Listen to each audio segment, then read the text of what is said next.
Hello दोस्तों, how are you? कैसे हैं आप सब लोग? बढ़िया, शानदार, फेबुलस, मार्वलस। कैसे चल रही है आप लोगों की स्टडी? बहुत बढ़िया, वेरी गुड। डियर स्टूडेंट, जैसे कि हमने आप लास्ट लेक्चर में आपसे बात की थी कि we talk about the energy density and redistribution of charges during the connection of capacitor or conductors. So this is the first topic of this class, that is energy density. We will discuss in detail और जो हम बात करने जा रहे हैं particularly PPC parallel plate capacitor की बात करने जा रहे हैं, उसकी दोनों प्लेट के बिटवीन में जितना एनर्जी डेंसिटी स्टोर होगा that is the half epsilon not E square sigma square upon 2 epsilon naught. Both are the energy density stored between the charge plate of the parallel plate capacitor. So आ जाइए, ये generally electric field की energy है. ठीक है, electric field में कितनी energy density होती है दैट इज द, क्योंकि जो चार्ज प्लेट होती है पैरेलल प्लेट कैपेसिटर बोलिए अदर कैपेसिटर बोलिए, वहाँ पे इलेक्ट्रिक फील्ड एग्जिस्ट करता है और इलेक्ट्रिक फील्ड जहाँ पे भी एग्जिस्ट करेगा वहाँ की एनर्जी डेंसिटी इतनी होगी. तो हम समझते हैं with the help of parallel plate capacitor. आ जाइए, what is the simple definition of energy density sir? And total energy per unit volume is known as energy density. Go to the point. Total energy per unit volume is known as energy density. जैसे mass density की बात करते हैं, mass upon volume, तो हम लिखते हैं उसको mass density. Go the point.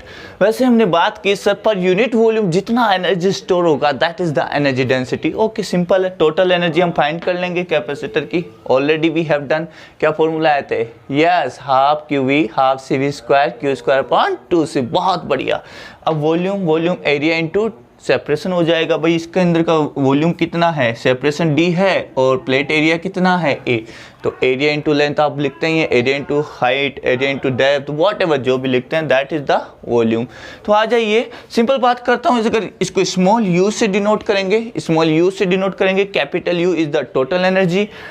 What is the SI unit of it? अगर मैं एसआई यूनिट की भी बात कर ली जाए यहाँ पे, SI unit of energy density क्या हो जाएगा बताएं सर? एनर्जी की होती है जूल. बहुत बढ़िया, वेरी गुड.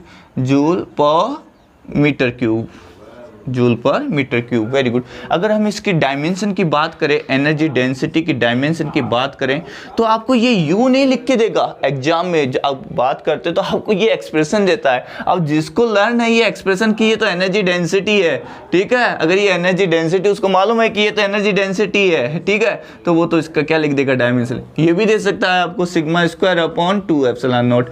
हाँ, एक और आपको फैक्टर बता देता हूँ, ये 2 भी नहीं लिखेंगे. वो क्यों? क्योंकि इनका कोई यूनिट होता नहीं है. अब बताओ, epsilon not E square sigma square upon epsilon naught की यूनिट. अब बच्चा सोचेगा ऐसा फॉर्मूला कहीं देखा ही नहीं है. तो यहाँ से थोड़ा सा ध्यान रखें आप. हमने यूनिट एंड डायमेंशन का भी लेक्चर बनाया हुआ है, आप वहाँ जाके भी विजिट कर सकते हैं. तो यहाँ पे ये क्योंकि यूनिट नंबर होता है, नंबर का कोई यूनिट एंड डायमेंशन नहीं है यहाँ पे, तो हम उसको रिमूव कर सकते हैं. हाँ जी, क्या होता है ये आप बता दो फटाफट से. सर जूल का होता है m1L2T-2. बहुत बढ़िया, m1L2T-2. अच्छा, मीटर क्या है? लेंथ. तो that's why this is the L cube. तो यहाँ से आपके पास में इसका जो डायमेंशन आ रहा है, सर मैं इतना डिटेलिंग में क्यों जा रहा हूँ? देखो, किसी चीज़ को अगर पढ़ रहे हो तो अच्छे से पढ़ो, ठीक है. कंपटीशन के पर्पज से भी पढ़ना जरूरी है. m1 ये हो जाएगा L-1T-2. तो this is the dimension of energy density you can find. तो यहाँ से घबराना मत. अब ये क्या है? सब एनर्जी डेंसिटी का ही रूप है. चलो आ जाइए, बात करते हैं अब पैरेलल प्लेट कैपेसिटर से इसको प्रूव करते हैं. तो वो पैरेलल प्लेट कैपेसिटर को अगर हमने चार्ज दिया प्लस क्यू, तो वहाँ पे सरफेस चार्ज डेंसिटी क्या आ जाएगा? सिग्मा आ जाएगा. ये इलेक्ट्रिक फील्ड सेटअप हो जाएगा. सरफेस एरिया ए है, डी है, कैपेसिटेंस आपको मालूम ही है, पता ही है. तो अगर if plus q charge is supplied to, yeah you can say plus q charge is supplied, या मैग्नीट्यूड लेते हैं, है ना, मैग्नीट्यूड लेते हैं. q charge is supplied to plates of PPC. Okay, then वहाँ पे इलेक्ट्रिक फील्ड क्या हो जाएगा? सरफेस चार्ज डेंसिटी कितनी आएगी? फटाफट बताओ. Surface charge density that is so sigma is equal to charge upon cross section area, am I right, यही आएगा। तो यहाँ से अगर हम टोटल चार्ज की बात करें तो Q इज इक्वल टू क्या लिख सकते हैं, Q is equal to sigma A लिख सकते हैं, आपकी इच्छा है वट एवर, ठीक है। ये सारे फॉर्मूले यूज होंगे, भी सिंपल है। अगर हम बात करें कैपेसिटेंस की, कैपेसिटेंस आप लोगों को पता ही होगा। इलेक्ट्रिक फील्ड, अच्छा इलेक्ट्रिक फील्ड का मैंने फॉर्मूला लिख दिया यहाँ पे, sigma upon epsilon naught. Electric field यहाँ क्या होगा sir, E is equal to sigma upon epsilon naught, तो मस्ट लर्न दिस ऑल्सो, ठीक है। और कैपेसिटेंस का formula C is equal to epsilon naught A upon D, okay. और कौन सा फॉर्मूला हम यहाँ से यूज कर सकते हैं, सिंपल है, बस आप C से, E से, Q से। अब एनर्जी का फॉर्मूला में पता ही है, कैपेसिटेंस में एनर्जी स्टोर, हाँ जी, एनर्जी स्टोर्ड कितनी होती है, energy stored in capacitor, in a capacitor, फटाफट से बताते हैं कितनी होती है sir, U is equal to half Q into v, Q square upon 2C, half CV square, got the point. तो यहाँ से हम कैलकुलेट कर सकते हैं। अच्छा पोटेंशियल कोई से भी फॉर्मूले में पुट कीजिए, एनर्जी आ जाएगी। तो सर हमारे पास चार्ज तो आपने बता दिया है, ठीक है, सिग्मा की फॉर्म में, कैपेसिटेंस आपने बता दिया एप्सिलॉन नॉट अपॉन डी, ठीक है। लेकिन पोटेंशियल आप लोगों को पता ही है पोटेंशियल क्या होता है, अरे potential difference between the plates, नजर आ रहा है ना, नहीं आ रहा, अरे यार बताना चाहिए था, नजर नहीं आ रहा। Yes, potential difference between the plates आप क्या लिखेंगे, V is equal to E into d. Electric field को इस सेपरेट, क्योंकि यूनिफॉर्म हम कंसीडर करते हैं पहले प्लेट में, E इंटू डी, सिंपल है। V दोनों प्लेट के बीच का potential difference V is equal to d. कोई सा भी फॉर्मूला यूज कर लो, उसमें एनर्जी फाइंड कर लो, टोटल एनर्जी, ठीक है। और ये फॉर्मूला आप इससे डिराइव कर सकते हो। आइए देखो करते हैं। यस मैजिक, आ जाइए। मैं कौन सा फॉर्मूला यूज करूं, बताओ कौन सा फॉर्मूला यूज करना है। चलो Q स्क्वायर अपॉन 2C हम यूज कर लेते हैं, Q स्क्वायर अपॉन 2C। फटाफट जैसे Q की वैल्यू बताओ क्या थी, Q की वैल्यू सिग्मा के टर्म में, अरे भैया sigma is equal to Q upon A लिखा था, तो इसको क्या लिखोगे सर, सिग्मा इंटू A। बताएं लिखेंगे नहीं लिखेंगे, फर्स्ट इक्वेशन से। C का वैल्यू मैंने क्या बताया था, epsilon naught A upon D, हाँ जी यही था। पुट कर दो, पुट करने पे आपको क्या मिलेगा सर, सिग्मा A का होल स्क्वायर अपॉन ट्वाइस, यहाँ पे आप पुट करेंगे epsilon naught A upon D। जब इसको आप सिंपल करेंगे, when you simple this, you will find sigma square A square D divide by twice epsilon naught A से A कैंसिल हो जाएगा, और आपके पास में जो टोटल एनर्जी आ जाएगा वो आ जाएगा sigma square upon 2 epsilon not area into separation,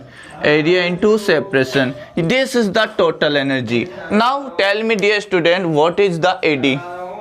हाँ जी ध्यान दें, एरिया इंटू सेपरेशन क्या हुआ यहाँ पे भैया, ये एरिया हो गया, ये सेपरेशन हो गया, ये वॉल्यूम आ गया, तो दिस इज द वॉल्यूम, ठीक है, volume in which electric field exist, तो ये आ जाएगा V is equal to A into d, ठीक है। V नहीं लिखूंगा, यहाँ वॉल्यूम में लिखूंगा, क्योंकि V हम पोटेंशियल डिफरेंस ले रहे थे, कंफ्यूज नहीं हो जाए इसलिए। तो टोटल एनर्जी तो ये आ गया साहब, टोटल एनर्जी का फॉर्मूला आपके पास में आ गया। टोटल एनर्जी आप देख पा रहे हैं, U is equal to sigma square upon 2 epsilon naught, ये वॉल्यूम लिख दिया। अब मुझे तो एनर्जी डेंसिटी फाइंड करनी है। What is the energy density, very good, energy upon per unit volume. So energy density dear student, energy density simple है, क्या है energy density, so to small u is equal to u upon क्या आ जाएगा यहाँ से, volume, u का value ये रहा, पुट कर दो, क्या आ जाएगा sigma square upon 2 epsilon not, volume से वॉल्यूम कैंसिल हो जाएगा, और आपके पास में क्या आ गया सिग्मा स्क्वायर अपॉन 2 एप्सिलॉन, देखिएगा आ गया। अच्छा इस फॉर्म को लाना है तो कैसे लाओगे, इस फॉर्म में कन्वर्ट करोगे तो कैसे करोगे, टेल मी बताओ। सर हमें ये भी तो पता है कि E इज इक्वल टू क्या होता है, सिग्मा अपॉन एप्सिलॉन नॉट, तो सिग्मा की जगह हम पुट कर सकते हैं E एप्सिलॉन नॉट, तो सिग्मा की जगह आप पुट क्या कर सकते हैं, sigma is equal to E epsilon naught, put कीजिए यहाँ पे। जैसे ही आप पुट करेंगे what will you have sir, E का स्क्वायर एप्सिलॉन नॉट का स्क्वायर, स्क्वायर है ना बच्चों यहाँ पे, वेरी गुड, हाँ जी, एक एप्सिलॉन गोज टू होम, तो आपको क्या मिल गया, half epsilon not E square. तो this is the first form, सही है सर नो। तो हमारे पास में ये भी आ गया, वो भी आ गया, सब आ गया, तो गॉट द पॉइंट।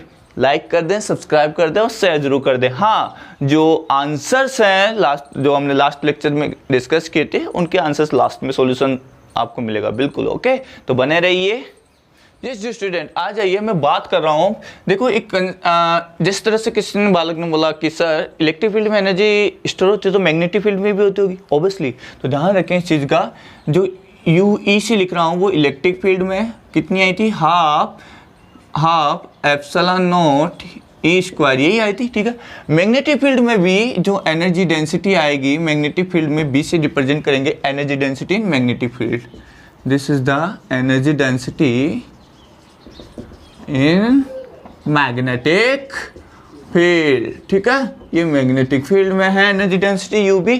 इसको क्या लिखेंगे सर, हाफ तो आएगा एज इट इज। यहाँ पे इलेक्ट्रिकल परमिटिविटी है, वहाँ मैग्नेटिक परमीएबिलिटी आएगी, एबिलिटी। और यहाँ ये ऊपर आता है, वो नीचे आएगा, अपोजिट चलेगा, ठीक है। थोड़ा सा म्यू और एप्सिलॉन नॉट के बनती नहीं है, म्यू नॉट और एप्सिलॉन नॉट के बनती नहीं है, दोनों अपोजिट आते हैं। ये परमिटिविटी है, ये परमीएबिलिटी है। ये इलेक्ट्रिक फील्ड है, वहाँ कौन आएगा, मैग्नेटिक फील्ड आएगा, B स्क्वायर। सिंपल हो जाएगा लर्न, वेरी गुड। तो ये ध्यान रखें, ये तो हो गया किसमें, इन इलेक्ट्रिक फील्ड। ये इलेक्ट्रिक फील्ड में एनर्जी डेंसिटी है, ठीक है। ये किसमें है, मैग्नेटिक फील्ड। तो इस तरह से आप इस चीज़ को भी ध्यान रखें जरूर, यस। तो इसकी अगर आपको पूछा जाए कि what is the unit and dimension, भैया सिंपल है, इसकी भी यूनिट क्या होगी, जूल पर मीटर क्यूब। चाहे कैसा ही लिखा हो, है तो क्या एनर्जी डेंसिटी ना। अरे रूप कितना ही बदले इसका, रूप कितना ही बदले ऐसे लिखेगा, है ना। अब बच्चा फ्यूज हो जाएगा, लेकिन फ्यूज नहीं होना है, तो एनर्जी डेंसिटी है तो क्या आ जाएगा सर, M1 L-1, ठीक है, T-2, यही आया था अभी, वेरी गुड। भाई जूल की M1 L2 T-2 होती है, मीटर क्यूब लेंथ का क्यूब ऊपर जाएगा तो यहाँ से 2 तो रिमूव हो जाएगा, -1 रहेगा, ओके यस। चलते हैं ना नेक्स्ट। यस डियर स्टूडेंट, आइए अब चलते हैं रीडिस्ट्रीब्यूशन ऑफ चार्जेस पे, और फिर कॉमन पोटेंशियल भी फाइंड करेंगे। क्या है redistribution of charges, let consider there are 2 conductors, ठीक है। 2 कंडक्टर्स है, इनका कैपेसिटेंस कंसीडर कर लीजिए C1 है, और अनदर जो कंडक्टर है दैट इज द C2।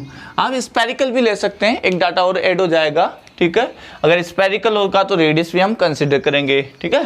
तो यहाँ से अगर ये स्पेरिकल होगा तो रेडियस R1 हम कंसीडर कर लेंगे, और मैं ये फॉर्मूले में मेंशन करूंगा, गॉट द पॉइंट, ठीक है। C1 है, अगर इसको आपने चार्ज दिया इनिशियली Q1 और इनका चार्ज है Q2, तो tell me what is the potential. अगर आपने इसका कैपेसिटेंस है C1, इसका चार्ज है Q1, तो इसका पोटेंशियल कितना होगा। सिंपल फॉर्मूला है, क्या फॉर्मूला है sir, V1 is equal to Q by C, Q is equal to CV वाले फॉर्मूले से, वेरी गुड। अगर इनके हम पोटेंशियल की बात करें तो इनका पोटेंशियल क्या आ जाएगा, Q2/C2, ये दूसरे वाले कंडक्टर का।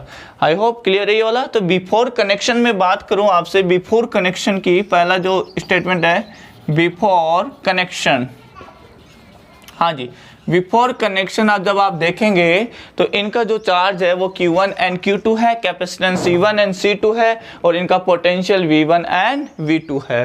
तो टेल मी क्या आ जाएगा यहाँ से, टोटल कैपेसिटेंस है, टोटल चार्ज है, तो टोटल चार्ज कितना हो जाएगा, टोटल चार्ज आ जाएगा यहाँ से Q1 + Q2, am I right? बहुत बढ़िया, हाँ जी। और चार्ज Q1 को क्या लिख सकते हैं आप, Q1 को आप राइट कर सकते हैं लाइक दैट, C1V1 और C2V2, am I right? बहुत बढ़िया।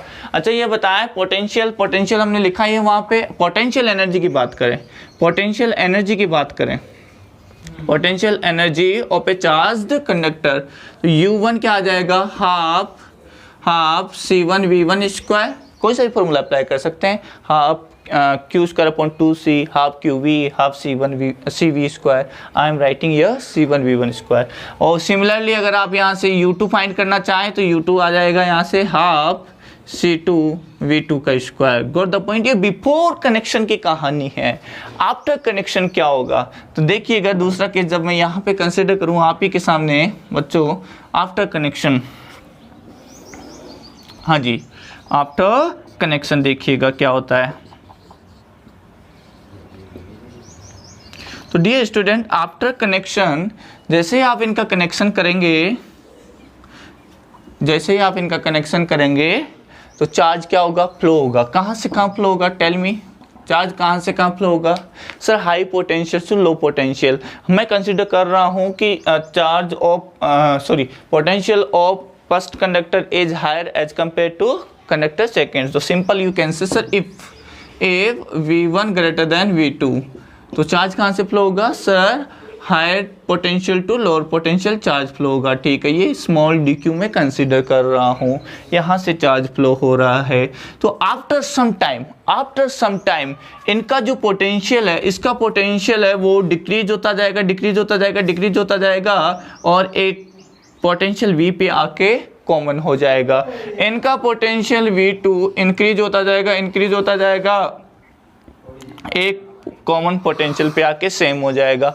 जब दोनों का पोटेंशियल सेम हो जाए V, तो उसी समय चार्ज फ्लो स्टॉप हो जाएगा, फर्दर चार्ज फ्लो नहीं होगा। गो द पॉइंट। हाँ जी स्टूडेंट, देख पा रहे हैं, थोड़ा लाइट था। ठीक है, जो V1 है वो डिक्रीज हो जाएगा धीरे धीरे, क्योंकि यहाँ से चार्ज है वो यहाँ सप्लाई होगा। अच्छा, अब चार्ज कितना रहेगा इस पे ये बताएं। चार्ज का कैपिटल Q1 ही रहेगा या कुछ अदर आएगा? यस, चार्ज डिक्रीज हो रहा है तो कुछ अदर ही आएगा, से Q1। यहाँ पे चार्ज बात करें तो यहाँ क्या आ जाएगा, Q2। Got the point. Charge will flow from high potential to low potential. High potential हमने कंसिडर किया कंडक्टर फर्स्ट का, कंडक्टर सेकंड का लो। तो यहाँ से चार्ज फ्लो के सेकंड पे पहुंचेगा, और कब तक? जब तक दोनों का पोटेंशियल क्या नहीं हो जाए, सेम नहीं हो जाए, कॉमन पोटेंशियल जिसको हम बोलेंगे। That the point. तो इसका पोटेंशियल डिक्रीज हो रहा है, इसका पोटेंशियल इंक्रीज हो रहा है, और ये दोनों का कॉमन पोटेंशियल V रीच कर जाएगा। ठीक है, हाँ जी। अब मुझे बता दें सर, पोटेंशियल आपने बता दिया V, ठीक है, कैपेसिटेंस पे क्या इफेक्ट होगा? Capacitance, tell me what is the capacitance? C1 रहेगा या कुछ अलग आएगा? Sir capacitance depends on shape and size, does not depend on its on charge and its on potential. ये मैंने आपको नोट में लिखवाया था। तो कैपेसिटेंस क्या रहेगा सर? सेम रहेगा C1 and C2। Sir same क्यों? अरे भाई शेप चेंज थोड़ी नहीं की, ये बनाने में हुआ है, लेकिन ऐसे चेंज थोड़ी हो गया। चार्ज फ्लो होने से भाई ये सिकुड़ गया या ज़्यादा एक्सपेंड हो गया, हाँ, कंप्रेस हो गया, एक्सपेंड हो गया, रेडियस चेंज हो गई। अगर स्फेरिकल कंसीडर करें तो ऐसा कुछ नहीं होता। ऐसा नहीं होता तो शेप और साइज, ऐसा भी तो नहीं होता भाई क्यूब से स्पेयर से क्यूब बन गया चार्जिंग के दौरान, नहीं, ऐसा कुछ नहीं होता। ऐसा नहीं होता तो कैपेसिटेंस भी चेंज नहीं होगी। It depends on shape and size. Okay, तो C1 इसका ऑलरेडी था, C2 इसका ऑलरेडी था, लेकिन चार्ज डिक्रीज हो गया। ठीक है, पोटेंशियल चेंज हो गया, कॉमन पोटेंशियल भी। आइए अब बात करते हैं यहाँ पे sir total charge. Total charge यहाँ का क्या आ जाएगा सर? टोटल चार्ज आ जाएगा यहाँ का Q1 प्लस Q2। अच्छा, टोटल चार्ज को क्या लिखोगे सर? C1V। अब V1 मत लिख देना, क्यों? क्योंकि पोटेंशियल सेम है, C2V, और इस सेम पोटेंशियल को हम क्या लिखते हैं? Common potential. तो यहाँ से आ गया C1 plus C2 into V। Got the point. अच्छा, बात करो पोटेंशियल्स की। पोटेंशियल्स तो V हमने कॉमन लिख ही दिया, वो फाइंड करेंगे। चार्ज Q1 Q2 की वैल्यू लिख ही दी है। अब ये बताएं एनर्जीज। एनर्जीज क्या हो जाएंगी सर? U1 डैश आ जाएगा हाफ C1V स्क्वायर। ठीक है, U2 डैश क्या आ जाएगा? Half C2V square. Total energy की हम बात कर लेंगे ऐड करके। Got the point. तो आइए अब हम यहाँ से पैरामीटर्स कैलकुलेट करते हैं। कौन कौन सा? पहला पैरामीटर होगा कॉमन पोटेंशियल की वैल्यू। सेकंड फिर हम बात करेंगे कि पोटेंशियल में कितना क्या डिक्रीज और राइज हो रहा है, और फिर बात करेंगे किसकी? चेंज इन एनर्जी या लॉस ऑफ एनर्जी। चार्जिंग में हमेशा लॉस होता है, या कनेक्शन में हमेशा यहाँ लॉस होगा। जब भी दो कंडक्टर को आप कनेक्ट करेंगे, चाहे वो कैपेसिटर हो या सिंपल कंडक्टर हो, उनकी चार्जिंग प्रोसेस में, इस चार्जिंग प्रोसेस में चार्ज डिस्ट्रीब्यूशन में रीडिस्ट्रीब्यूशन हुआ है। देखो, पहले Q1 था, अब Q1 है। Got the point. तो इस रीडिस्ट्रीब्यूशन में हमेशा एनर्जी लॉस होता है। तो आइए कुछ फैक्ट देखते हैं। Yes magic, yes. आ जाइए कॉमन पोटेंशियल की बात करते हैं। कॉमन पोटेंशियल क्या है यहाँ पे? V। कैसे फाइंड करोगे? From charge conservation law. From charge conservation law देखिएगा क्या कहता है charge conservation law. From charge conservation law sir, total initial charge is equal to total final charge. Total final charge. हाँ जी, टोटल इनिशियल चार्ज क्या हो जाएगा? Total initial charge था sir Q1 plus Q2 is equal to final total charge small Q1 plus Q2, charge always conserve, ठीक है। हाँ जी, Q1 को क्या लिखेंगे? C1V1 plus C2V2 divide by क्या आ जाएगा यहाँ से? बोलो C1, अच्छा एक बार रुको, इसको बाद में लिखता हूँ, अभी इसको Q1 प्लस Q2 ही रहने दो। C1 प्लस C2 और कॉमन ले लिया V, अरे लिख सकता हूँ C1V C2V, तो V कॉमन ले लिया दोनों में। अरे यार ये देखो, खुश रहो तुम लोग, ये लो, ठीक है, एक स्टेप बढ़ा दो, यहाँ से स्टेप बढ़ गई है, देखो C1 plus C2 into V और यहाँ आ जाएगा Q1 प्लस Q2। हाँ जी, V क्या आ गया यहाँ से? Common potential V is equal to total charge upon total capacitance, total charge upon total capacitance. इसको क्या लिख सकते हैं? C1V1, इसको लिख सकते हैं C2V2, यह आ जाएगा C1 प्लस C2। हाँ जी, अब मुझे बता दे डियर स्टूडेंट, इफ सॉरी क्या, अगर ये स्फेरिकल हो तो स्फेरिकल कंडक्टर की कैपेसिटेंस का फॉर्मूला क्या आता है? यू नो, स्फेरिकल कंडक्टर की कैपेसिटेंस का फॉर्मूला आता है, अगर ये स्फेरिकल है, इसका रेडियस r है, तो ये आ जाएगा C equal to 4πε0r। Am I right? सही बोल रहा हूँ? तो यानी C प्रोपोर्शनल क्या आ जाएगा? R। C1 की बात करूंगा तो यहाँ पे मैं लिख सकता हूँ R1 V1, यहाँ C2 की जगह लिख सकता हूँ R2 V2 डिवाइड बाई यहाँ आ जाएगा R1 plus R2। Got the point. अब कोई बच्चा बोलेगा सर प्रोपोर्शनल होने से डायरेक्ट वैल्यू कैसे भैया रख सकते हो? अरे भाई कांस्टेंट मान लें, यहाँ कोई कांस्टेंट ही तो है, इसको बोल दे कोई कांस्टेंट ही है, ये कांस्टेंट यहाँ कॉमन आएगा, नीचे भी कॉमन आएगा, कैंसिल हो जाएगा, बचेगा क्या? R1 R2। आप इस कांस्टेंट को रख के देख लेना, 4πε0r1 4πε0r2 4πε0r1 4πε0r2 4πε0 4πε0 4πε0 4πε0 common आके कैंसिल। Got the point. तो ये वाला कॉमन पोटेंशियल का फॉर्मूला हमारे पास में आ गया। Done, very good. चलते हैं नेक्स्ट। हाँ जी, आ जाइए, जो नोट आपके सामने लिखा है, after connection of two charge conductors the charge redistributes in the ratio of their own capacitances. उनकी जितनी कैपेसिटेंस होगी उन्हीं के रेशियो में नया चार्ज आएगा Q1 Q2। सर ऐसा? बिल्कुल, देखिए आप, आफ्टर रीडिस्ट्रीब्यूशन चार्ज कितना है? Q1 क्या है? C1 into V। दूसरे वाले में क्या है? C2 into V। Am I right? यही तो है, C1 into V C2 into V। Got the point. तो क्या रेशियो आ जाएगा यहाँ से? Q1 upon Q2 is equal to C1 upon C2। बताया नहीं आया? तो इसका मतलब मैंने जो नोट लिखा है वो क्या है? बिल्कुल सही है कि इन पे जो चार्ज आएगा वो उनकी ही किस में आएगा? कैपेसिटेंस के रेशियो में आएगा। अब न्यूमेरिकल पर्पज के लिए इसको जब आप यूज करेंगे तो आप डायरेक्ट यहाँ से अगर Q1 फाइंड करना चाहते हैं, क्या फाइंड करना चाहते हैं? Q1। Got the point. तो how will you find that?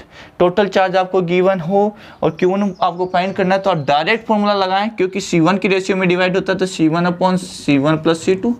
ठीक है, टोटल C1 प्लस C2 है, उसमें से C1 का रेशियो लीजिए, किसको डिवाइड कर रहे हैं? टोटल चार्ज को।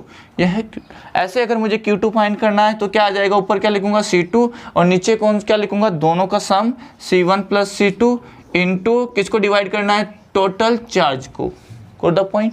तो इस तरह से आप Q1 Q2 डायरेक्ट फाइंड कर सकते हैं अगर आपको टोटल चार्ज पता हो और कैपेसिटेंस पता हो। Got the point. ये इसी से आया है, ठीक है, अरे इसी से आया, ये इसी से डेरिवेशन किया है। आप इधर दोनों तरफ 1 जोड़ दो, दोनों तरफ 1 ऐड कर लो। देखो एक बता देता हूँ, Q1 plus Q2 plus add किया C1 प्लस C2 प्लस 1, तो यह आ जाएगा Q1 plus Q2 divide by Q2, यह आ जाएगा C1 plus C2 divide by C2। तो यहाँ से क्या आ गया? ये देखो Q1 प्लस Q2 को क्या लिखूंगा? टोटल चार्ज, और ये हो जाएगा Q2 C1 plus C2 divide by C2। ये देखो ये आ गया Q2, इसको इधर भेजेगा C2 plus C1। Got the point. देख पा रहे हैं? देख पा रहे हैं? नहीं देख पा रहे? देखिएगा, नाउ क्लियर है? Okay, very good. तो इस तरह से अब हमने कॉमन पोटेंशियल फाइंड कर लिया, चार्ज रेशियो फाइंड कर लिया इन देयर ओन कैपेसिटेंस। अब फाइंड करते हैं कि एनर्जी की बात क्या करते हैं, एनर्जी कितना लॉस होता है इन द कनेक्शन। यस जी स्टूडेंट, आ जाइए, अब एनर्जी लॉस हम फाइंड करने जा रहे हैं। हाँ जी, आ जाइए। रीडिस्ट्रीब्यूशन फाइंड करना है, उसके लिए पहले मुझे बता दे फटाफट से इनिशियल टोटल एनर्जी कितनी थी। Initial total energy that will be total energy U is equal to क्या लिखेंगे, U1 plus U2 U initial कितनी थी फटाफट बोलो। U इनिशियल कितनी थी, half C1V1 square half C2V2 square. Am I right, this is the equation first. बहुत बढ़िया। अच्छा जी, after connection total energy, what is the total energy, बताएं बच्चों फटाफट से बताएं total energy. U final is equal to U1 U2 dash dash बताया था, यस। U फाइनल आ जाएगा यहाँ से हाफ C1V1 लिखो ना, आफ्टर कनेक्शन तो कॉमन पोटेंशियल था, ठीक है, ये आ जाएगा हाफ C2V स्क्वायर। तो बताओ बच्चों यहाँ से क्या आ जाएगा, ये आ जाएगा सर हाफ कॉमन आ गया C1 प्लस C2, ये आ जाएगा V स्क्वायर। ये equation number 2, this is the equation number 2। हाँ जी, अब मुझे बताया मुझे लॉस निकालना है एनर्जी में, क्या पहले ही बता दिया कि लॉस ही होगा, ठीक है। लॉस होगा तो ये बता दें, loss of energy, loss of energy. अच्छा, ये लॉस किसके टर्म्स में होता है, हीट की टर्म में, किसके टर्म में, हीट। हाँ, एक और पॉइंट यहाँ ध्यान देना, जिस वायर से हमने कनेक्ट किया ना उसकी कैपेसिटी हमने क्या मानी थी, नेग्लिजिबल, तभी हम चार्ज कंजर्वेशन लॉ इसमें लगा पाए थे। वहाँ मैं ये मिस कर गया था, पॉइंट जरूर बताना चाहिए था। जिस वायर से हमने कनेक्ट किया उसकी कैपेसिटी क्या मानी है, नेग्लिजिबल, तभी यहाँ का टोटल चार्ज यहाँ का टोटल चार्ज इक्वल कर पाए थे, अदरवाइज बीच में भी चार्ज स्टोर कर लेता, वो कैपेसिटी कंसीडर करते। सो वायर की भी होती है, अरे वो तो कंडक्टर है, उसी की भी होती है, यस। चलो, लॉस ऑफ एनर्जी क्या आ जाएगा, delta U is equal to sir initial total energy minus final total energy. हाँ जी, इनिशियल टोटल एनर्जी कितना है फटाफट बता दें डियर स्टूडेंट, कितना है टोटल एनर्जी, यहाँ से देखेंगे आप, delta U is equal to half C1V1 का स्क्वायर C2V2 का स्क्वायर माइनस ये कितना है half C1C2V square. Good the point everyone. फटाफट बता दो V क्या है यहाँ पे, व्हाट इज द V, बहुत बड़ा चलने वाला है ये मामला, तो थोड़ा सा ध्यान दें। V is the common potential, तो यहाँ से क्या आ जाएगा, delta U is equal to half common ले लिया, ठीक है, और यहाँ से आ जाएगा C1V1 का स्क्वायर C2V2 का स्क्वायर माइनस ये आ जाएगा C1 plus C2, common potential क्या आ जाएगा यहाँ से C1V1 plus C2V2 divide by C1 plus C2 का होल स्क्वायर, ये आ जाएगा, ठीक है। C1 प्लस C2 ये आ जाएगा इसका C1V1 plus C2V2 upon C1 plus C2 का होल स्क्वायर। अरे बताओ आएगा नहीं आएगा, बिल्कुल आएगा। तो यहाँ से अगर हम सोल्व करें इसको क्या आ जाएगा, एलसीएम लेना पड़ेगा, C1 plus C2 whole square आएगा, उसमें से एक C1 प्लस C2 वाली टर्म कैंसिल हो जाएगी, पकड़ पा रहे हैं यहाँ से, C1 प्लस C2 का होल स्क्वायर है, एक टर्म यहाँ से कैंसिल हो जाएगी और C1 प्लस C2 एलसीएम लेना पड़ेगा, मुझे आगे लिखना पड़ेगा, बिल्कुल यहाँ से स्टार्ट करता हूँ। हाँ, अब देखिएगा डेल्टा U क्या आ जाएगा यहाँ से, delta U is equal to half, मैंने कॉमन ले लिया है, दिस इज द, बहुत अटेंटिव रहना है यहाँ पे, बहुत अटेंटिव रहना, सीरियस वाला मोड है। C1 प्लस C2 एक टर्म में कैंसिल कर चुका हूँ, एलसीएम ले लिया है मैंने, C1 प्लस C2 ये एक टर्म मैंने कैंसिल कर दिया भैया यहाँ से, ये देखो डायरेक्ट होल स्क्वायर था ना, तो यहाँ से मैंने स्क्वायर से एक टर्म कैंसिल कर दिया है। C1 प्लस C2 एलसीएम लूंगा तो ये इधर मल्टीप्लाई होगा तो क्या हो जाएगा C1 का स्क्वायर V1 का स्क्वायर, पहले C1 को मल्टीप्लाई कर लेना, C1 का स्क्वायर V1, फिर इसको मल्टीप्लाई करो C1 से, C1 C2 V2 का स्क्वायर, ये C1 का काम हुआ है। अब C2 से मल्टीप्लाई करो दोनों को, C2 से मल्टीप्लाई करोगे C1 C2 V1 का स्क्वायर, ये आ जाएगा C2 का स्क्वायर V2 का स्क्वायर, करके देखिएगा जरूर, ठीक है।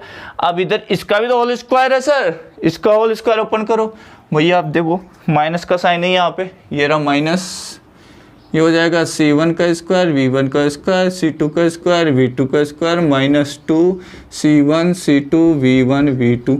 चलो बताओ कौन कौन कर गया, मेरे ख्याल से C1 V1 square C2 V2 square cancel हो जाएंगे, हो गए साहब। अब सब में कॉमन क्या आ रहा है, C1 C2 C1 C2 C1 C2, तो सब में कॉमन जो आ रहा है वो बाहर ले लो, C1 C2 बाहर ले लिया, C1 plus C2 as it is लिख दिया। अंदर कौन रह जाएगा सर? अंदर रह जाएंगे यहाँ पे v2 स्क्वायर प्लस v1 का स्क्वायर, यहाँ रह जाएंगे माइनस में 2v1 v2। अब ये किसका होल स्क्वायर है भैया? सर ये है a माइनस बी का होल स्क्वायर, तो v1 माइनस v2 का whole square. This is the loss of energy, this is the loss of energy. Sir आप कैसे बोल सकते हैं हमेशा लॉस ही होगा? अब देखो, आप चाहे v1 को ग्रेटर माने चाहे v2 को ग्रेटर माने, जो भी चीज आएगा उसका स्क्वायर करने पे पॉजिटिव आएगा, यानी डेल्टा यू पॉजिटिव ही आएगा, नेगेटिव नहीं आ रहा। इसका मतलब हमेशा क्या होगा? लॉस ही होगा, एनर्जी बढ़ नहीं रही है। Got the point? मैंने इनिशियल माइनस फाइनल किया, इनिशियल ज़्यादा है फाइनल कम है तो पॉजिटिव वैल्यू आ रही है। अगर नेगेटिव आती तो इसका मतलब क्या होता कि फाइनल क्या हो जाती? ज़्यादा हो जाती इनिशियल से, तभी आता नेगेटिव। तो वो नेगेटिव तो आ ही नहीं सकता, क्योंकि हमेशा ये स्क्वायर है तो पॉजिटिव ही आएगा और कैपेसिटेंस नेगेटिव होती नहीं है। Got the point? तो यहाँ से हमें पता लगा कि ये हमेशा एनर्जी लॉस ही होता है। तो this is the formula half C1 C2 upon C1 plus C2 V1 minus V2 का होल स्क्वायर। आइए इस पे कुछ क्वेश्चंस करते हैं। यस डी स्टूडेंट, आ जाइए। This is the question, in last lecture में भी हमने आपको दिया था और उसका सॉल्यूशन अब देखते हैं। हाँ जी, क्या है कि 600 picofarad capacitor connected to 200 volt supply. ठीक है, कनेक्ट कर दो भैया, कनेक्ट कर दो इस कैपेसिटर को। ठीक है, किससे? 200 वोल्ट सप्लाई से, 200 वोल्ट सप्लाई। ठीक है, और ये इसकी कैपेसिटेंस है, मान लीजिए कितनी देर की है, मान लें क्यों सर दिया है इसी को, तो कितना चार्ज आ जाएगा इस पे चार्ज कितना आ जाएगा? मान लो फाइंड करना हो तो Q1 इज इक्वल टू क्या आ जाएगा? C1 V1, ये V1 दे ही रखा है 200 वोल्ट, तो कितना जो भी चार्ज आ जाएगा यहाँ से आ जाएगा 600 10⁻⁻12 पिको, और ये दे रखा है 200, तो ये हो जाएगा 12, 4 कम कर दो 10⁻⁸, तो यानी 0.12 माइक्रो कूलम ये चार्ज आ जाएगा। Got the point? और पोटेंशियल तो V1 है ही आपके सामने, ये V1 हो गया, ये C1 हो गया। अब इसको बैटरी को हटाया और इसको दूसरे कैपेसिटर से कनेक्ट किया, ये कनेक्ट कर देते हैं साहब, कनेक्ट कर दिया दूसरे वाले कैपेसिटर से। ये C1 है और इस पर चार्ज कितना है? Q1 है। Q1 कितना आ गया आपका? 0.12 माइक्रो कूलम। ये C2 है, इस पर चार्ज, ये इनिशियल था ना, आफ्टर कनेक्शन अब दूसरा चार्ज आएगा इस पर, आफ्टर कनेक्शन, ये बिफोर कनेक्शन था, अब यहाँ पे दूसरा चार्ज आ जाएगा क्योंकि चार्ज रिड्यूस होगा। हाँ, दोनों का पोटेंशियल क्या होगा? कॉमन पोटेंशियल होगा। दोनों का पोटेंशियल क्या होगा? कॉमन होगा। इनिशियल इसका क्या था? इनिशियल इसका पोटेंशियल क्या था? V2 अगर मैं बात करूँ, V2 तो ये तो अलग से रखा हुआ था कैपेसिटर, ये तो रखा हुआ ही था C2, इस पर तो कोई पोटेंशियल ही नहीं था। कितना था? 0 वोल्ट था। Got the point? अब जो कॉमन पोटेंशियल आ गया V दोनों पे। अच्छा, बता सकते हो कितना आएगा? पूछा नहीं लेकिन मैं पूछ रहा हूँ आपसे, V इक्वल टू कितना आ जाएगा? फटाफट बता दो। V इक्वल टू आ जाएगा यहाँ से C1 V1 plus C2 V2 upon C1 plus C2। हाँ जी, C1 V1 कितना है? C1 V1 तो ये रहा Q1, कितना है? Q1। डायरेक्ट Q1 से आप कर सकते हैं, या ऐसे लिखो direct Q1 plus Q2 divide by C1 plus C2। हाँ जी, Q1 तो हमारे पास में है, Q2 कितना था? चार्ज ही नहीं था, चार्ज नहीं था ना, अनचार्ज है, अनचार्ज है, यानी Q2 0 है। तो यहाँ से आ जाएगा 0.12 माइक्रो कूलम प्लस 0, और ये आ जाएगा कितना? 600 प्लस 600 पिको फेरेड। तो यहाँ से आ जाएगा 0.12 10⁻⁻6, ये हो जाएगा 1200 10⁻⁻12, पिको का मतलब -12, तो यहाँ ऊपर जाएगा +6 हो जाएगा, और ये आ जाएगा 0.1 इंटू 10⁻⁻6, और ये ऊपर जाएंगे तो -2, तो कुल मिला के ये आ गया 0.1 10⁻⁴, तो ये एक तरह से 1000 वोल्ट आ गए, 1000 वोल्ट। ये कॉमन पोटेंशियल आ जाएगा। 1000 वोल्ट कैसे हो सकता भैया? गलती आ रहा है, ये तो गलत आ रहा है। 0.2 माइक्रो, भाई पहले ही वोल्ट कितना है? 200 देर का पोटेंशियल राइज कैसे हो सकता है? देखिएगा, देखो यहाँ पे देखो, ये इसको पॉइंट यहाँ से हटाओ, ये हो जाएगा -2, ये यहाँ से आप 2, ठीक है। अब ये माइनस का यहाँ पे कितना था? माइनस का 8, तो ये ऊपर जाएगा -12, ये मैं ऐड कर देता हूँ, माइनस का 8 -12, और ये 00 का -2, तो कितना हो गया? इसका समझदार, हाँ, तो बहुत कितना आ रहा है ये? माइनस का 12 तो ऊपर जाएगा तो प्लस होगा ना, ये प्लस ये माइनस 10 2, तो 2 आ रहा है यहाँ पे, है ना, 200, ये आ गया 100 वोल्ट। कितना आ रहा है? 100 वोल्ट आ रहा है, ठीक है, 100 वोल्ट आ रहा है। सिंपल है ना, 100 वोल्ट ही तो आ रहा है। 8 हाँ 2 का तो फर्क है, क्योंकि यहाँ पे 10 रह जाएगा, ये हो जाएगा 8। हाँ जी 100 वोल्ट आ रहा है। ये पूछा नहीं है लेकिन मैंने बता दिया क्योंकि सारी चीज़ें हमें फाइंड करना। अच्छा एनर्जी लॉस निकालना है, एनर्जी लॉस। अच्छा ये एनर्जी लॉस फाइंड करते हैं। एनर्जी लॉस फाइंड करने के लिए देखिएगा, हाँ जी एनर्जी लॉस का फॉर्मूला डायरेक्ट भी लगा सकते हो और अलग अलग एनर्जी कैलकुलेट करके भी निकाल सकते हो। पहले टोटल इनिशियल एनर्जी निकाल लो, फाइनल एनर्जी निकाल लो, फिर दोनों का डिफरेंस ले लो, या डायरेक्ट फॉर्मूला यूज कर लो। डायरेक्ट फॉर्मूला क्या था? Half C1 C2 upon C1 plus C2 V1 minus V2 का होल स्क्वायर। तो ये हो जाएगा 2, ये हो जाएगा 600 इंटू 10⁻⁻12 का होल स्क्वायर। सर ऐसा क्यों? दोनों इक्वली तो है, C1 और C2 दोनों इक्वली तो है। ये देखो 600 पीक को, तो दोनों का प्रोडक्ट ये आ गया। ये ऐड करोगे 600 1200 10⁻⁻12। V1 कितना है? 200 माइनस V2 कितना है? 0 का होल स्क्वायर। तो यहाँ से आपको जो सोल्व करने पे मिलेगा वो मिलेगा 6 इंटू 10⁻⁻6 जूल। तो ये आ जाएगा 6 माइक्रो जूल आंसर। ये क्या आ जाएगा? 6 micro joule. Got the point? यही था ऑप्शन में। ऑप्शन बी आई थिंक होगा इसमें, देखिएगा, ठीक है। Yes, option A is correct. Okay, ये जो स्टूडेंट आ जाइए, आपको एक पीपीसी दे रखा प्लेट जिसका एरिया कितना है 200 सेंटीमीटर स्क्वायर, सेपरेशन डी दे रखा 1 mm, ठीक है। अच्छा जी, अगर उसको 1.0 नैनो कूलम सप्लाई करोगे तो पोटेंशियल कितना आएगा? आई थिंक आपने कर लिया होगा, मैच कीजिए आंसर, ठीक है। हाँ जी, चार्ज दे रखा है सी, तो सी क्या आ जाएगा? सी क्या होता है? Epsilon not a upon D. ये कैपेसिटेंस आएगा। कैपेसिटेंस आ जाएगा यहाँ से। कैपेसिटेंस आने के बाद में Q इज इक्वल टू क्या फॉर्मूला लगाओगे? CV। तो यहाँ से V इज इक्वल टू क्या आ जाएगा? Q by C। Got the point? तो यहाँ डायरेक्ट पुट करते हैं। V is equal to Q कितना है? 1 नैनो मतलब 10⁻⁹, ठीक है। ये 0.0 लगा रखा है, इसको कोई कन्फ्यूज करने के लिए। सिंपल 1 इंटू 10⁻⁹ कूलम है ये। हाँ जी, C यहाँ से फाइंड करें। एप्सिलॉन नॉट एरिया ए और डी ऊपर चला जाएगा। फटाफट बता दो क्या वैल्यू आ जाएगी sir? V is equal to 1 upon epsilon naught की वैल्यू कितनी होती है? 1 अपॉन एप्सिलॉन नॉट की वैल्यू होती है 4 पाई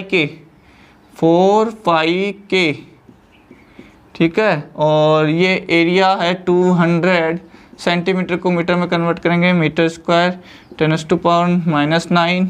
अच्छा डी कितना है? What is the D? 1 mm। तो ये हो जाएगा 1 इंटू 10⁻³ मीटर। SI में कन्वर्ट करना। हाँ जी, सोल्व कर लो यहाँ से। अब सोल्व करोगे तो ये हो जाएगा 3.14 और इसका कितना हो गया? 9 इंटू 10⁻⁹, 10⁻⁻9। ये कितना हो जाएगा? 10⁻³ ऊपर जाएगा। अच्छा ये 2 कम कर दो, -2, तो +2 और 2 से मैंने कट कर दिया, ये आ गया। सॉल्व कर लो। सॉल्व करने पे जो ये आंसर आ जाएगा, इसको सॉल्व करने के बाद में potential 5.652 volt. Got the point? तो इस तरह से हम, ये आपका आया होगा आई थिंक, यही तो फाइंड करना था इसमें। Very good. इसी का एक नेक्स्ट पार्ट तक देखते हैं, आ जाइए। यस डियर स्टूडेंट, आ जाइए। जो नेक्स्ट पार्ट था इस क्वेश्चन का वो था कि सेपरेशन इंक्रीजेज टू 2 mm। पहले कितना था? 1 mm। यानी जो डी डेस आ रहा है वो आ रहा है ट्वाइस ऑफ डी। डबल हो गया, जस्ट डबल हो गया, तो कैपेसिटेंस क्या होगी? डिक्रीज हो जाएगी, हाफ हो जाएगी। यस, अगर कैपेसिटेंस हाफ होगी, मुझे बताओ, अगर कैपेसिटेंस हाफ होगी तो पोटेंशियल क्या होगा? डबल। तो पोटेंशियल क्या हो गया? डबल। तो इतना सोल्व करने की जरूरत ही नहीं पड़ेगा आपको। पोटेंशियल डबल आ गया तो पहले जो आया था उसका क्या आ जाएगा? डबल आ जाएगा। Got the point? भाई आपने डिस्टेंस डबल कर दी तो कैपेसिटेंस हाफ, तो नया वाला पोटेंशियल पहले वाले पोटेंशियल का क्या हो जाएगा? डबल हो जाएगा। तो ये हो जाएगा 5.652 था, तो ये कितना हो जाएगा? मल्टीप्लाई करें 4 10 11.304 वोल्ट। ये उसका आंसर है। सिंपल। तो इस तरह से बने रहिए, ठीक है। प्लीज़ लाइक, सब्सक्राइब और शेयर, और मेहनत कीजिए जम के। Thank you for watching. Please like and subscribe.